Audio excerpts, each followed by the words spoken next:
साथ भी वही अभिनय करता हूं जो अभिनय में मुखाभिनय में करते हैं लोग। ये एक अलग चीज है कि मुझे ऐसा लगता है, फील होता है। देखिए, मैं प्रैक्टिकल बात करता हूं, मुझे कोई थ्योरेटिकल चीजें नहीं आती है, क्योंकि मैं आजमाया हुआ चीज को बात करूंगा जो मैं स्टेज में करता हूं और ऑडियंस को दिखाता हूं, क्योंकि हमारा प्रायोरिटी है ऑडियंस की दिल में बसना।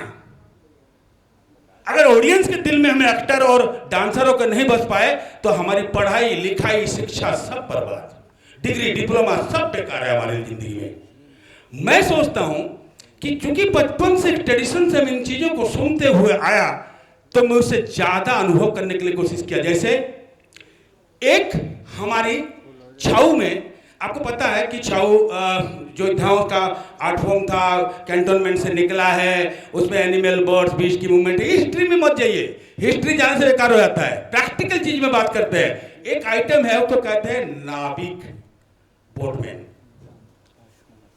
तो बोटमैन में बाहर कहा गया है कि आपको अगर स्टेज में देखेंगे दो कैरेक्टर, एक नाव चलाने वाला और उसके पीछे एक उसकी बीवी, दो कैरेक्टर है, एक मेल और एक फीमेल।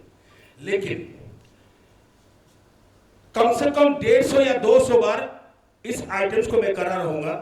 उसके अब जब करता हूं तो मुझे पता चलता है कि ये आइटम किस लिए और किस संदर्भ में कैसी बनी है। इस भाव रूपी सागर में जीवन रूपी नौका को पार कराने के लिए एक स्त्री की आवश्यकता होती है। अगर वो स्त्री सही रही तो जीवन की नैया पार, नहीं तो बीच दरिया में डूब मर। क्यों? मैं बताता हूं।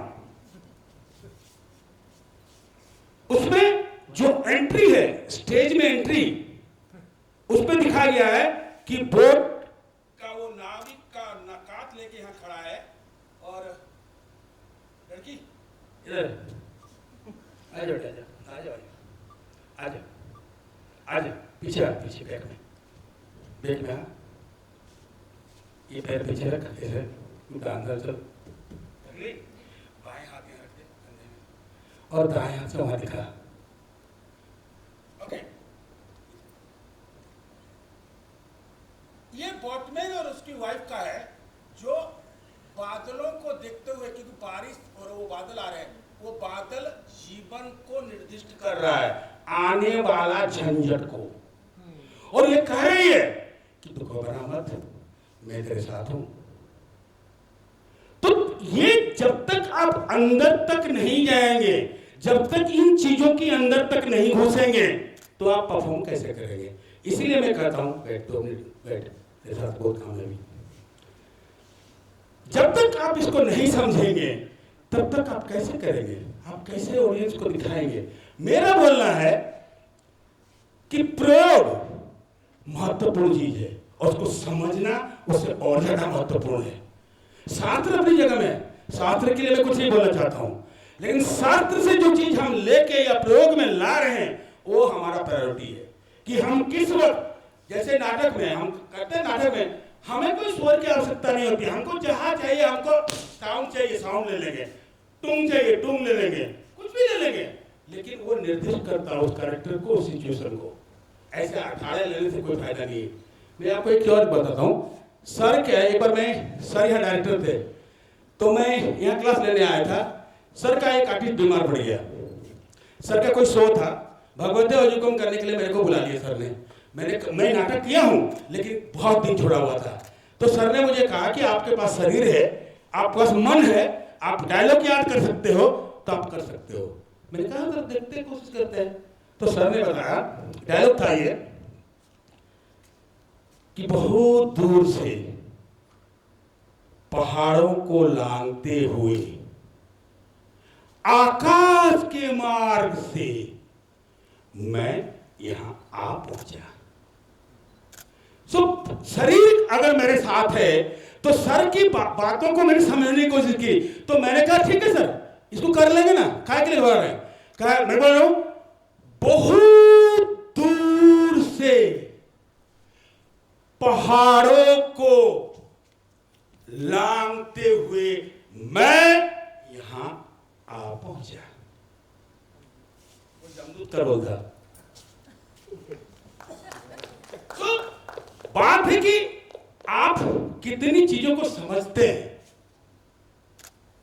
दूसरा, अभी भाई ने श्रृंगार का बताया, ये वाला भाई ने श्रृंगार रस की उत्पत्ति ऑन स्टेज डिपेंड करता है कि कौन सा सिचुएशन, कैसा कैरेक्टर।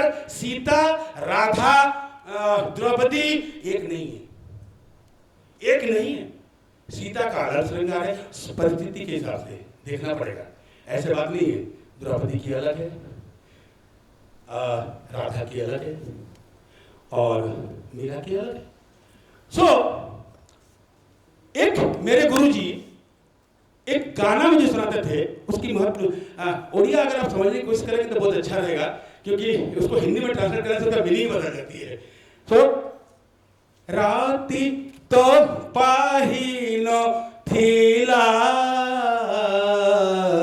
आसीला बेळकु जमुना जळकु छळ करी डाक देला। इतना सुंदर संगीत, नृत्य। कहते हैं कि बिना संगीत का नृत्य नहीं होता है, गलत बात है।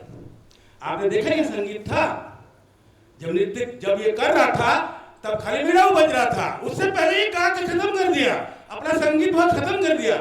इसी तरह छाऊ में भी रिदम की प्रायोरिटी है, रिदमिक स्ट्रक्चर की प्रायोरिटी है, वही संगीत है, लेकिन मेलोडी नहीं था। कैसे? वीर रस में हम ताल, मैं आपको ताल का बताता हूं, हर एक ताल एक अलग अलग सेंटीमेंट में। पहला वीर से लेते हैं, 1 2 3 गो।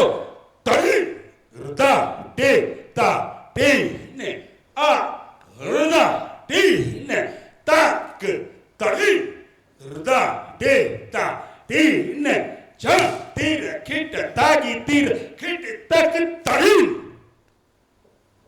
तो जब तक आप अंदर से विथ एक्सप्रेशंस नहीं करेंगे, मास्क लगाते हैं हम लोग, मुखौटे की प्रयोग करता हूं मैं, लेकिन उस मुखौटे का पूरा संबंध आंगिक अभिनय में है। श्रृंगार दाना दाना रे ना दाना दाना ना ताना रे ना आना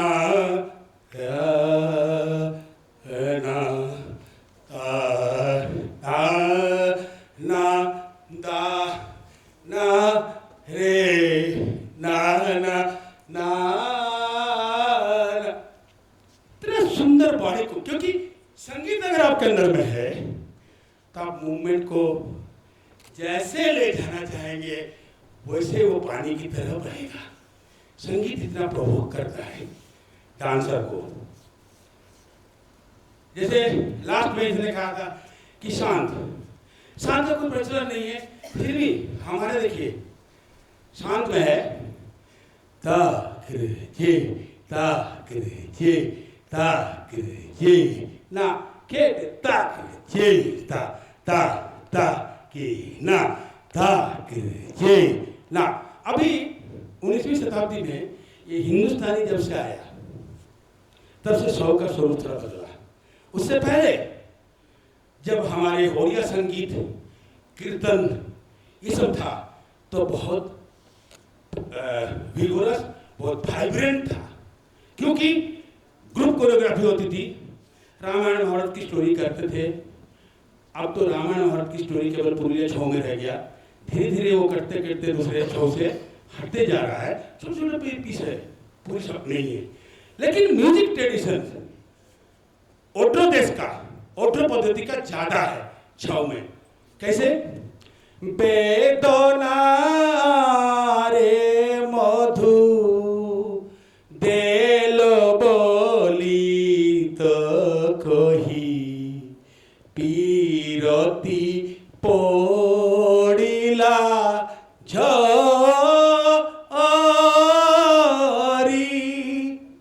एक ही दूसरा कितने सुंदर कॉम्पोजिशन लगते हैं, क्योंकि संगीत अगर कोई डेली सुने ना वो डांस आधा सीख जाएगा।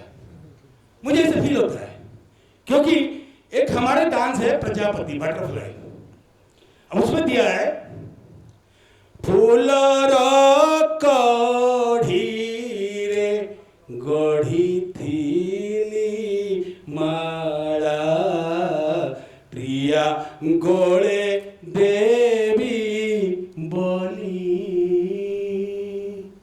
तो वो संगीत अगर अंदर है, इसीलिए हमारे जितने गुरु शिष्य परंपरा में सीखे हुए बच्चे हैं सभी को संगीत, नृत्य और वादन तीनों आता है। मुझे बजाना आता है, मुझे नाचना आता है, मुझे गाना आता है। जो आज के समय के बच्चों को इस तरह से एक्टर बनना चाहिए जिस तरह से हम लोग हैं, क्योंकि आपके संगीत कौन गाएगा? कौन गाएगा? आपके लिए रिदम कौन बजा देगा? आपको अगर रिदम बजाना नहीं आता आपको समझ नहीं आएगा। अब मैं जैसे सुबह बात कर रहे थे ना कि सर बता रहे थे, कितना सुंदर बता रहे थे ठेका, वो 15 मात्रा का ठेका, दी ना दी ना कर दी दी ना दी कृतना तटिकटी दुन्ना कत्ता तक दी ना। तो मुझे तो कथक तबले की बोल सीखने की जरूरत नहीं थी, मैं तो शुरू वाला हूं। मैंने क्यों सीखा? इसलिए सीखा कि मैं अपने रिदम को उनकी बंटवारे में कैसे रोक सकता हूं। एक आइडिया तो मिलेगा। उड़ीसी धा तीन धा दीता दिन ता तीन धा दीता धा तीन धा दीता तीन धा दीता तीन धा दीता दिन ता तीन धा दीता। कितने सुंदर है। इसे झूला ताल बोलते हैं हमारे उड़ीसा का। जैसे छाऊ में भी है धा कीता गिनते धा गिनते गिता गिनते धा गिनता धा गिनते धा गिनता खेते ता खेते गिता झूला ताल। तो ये ऑर्डर पद्धति का जो भी था वो जब हमारे दिमाग में बैठता है, मुझे ये हिंदुस्तानी ये इससे कोई मतलब नहीं, मुझे संगीत से मतलब है। संगीत सुरीला, श्रुति सुरीला होना चाहिए।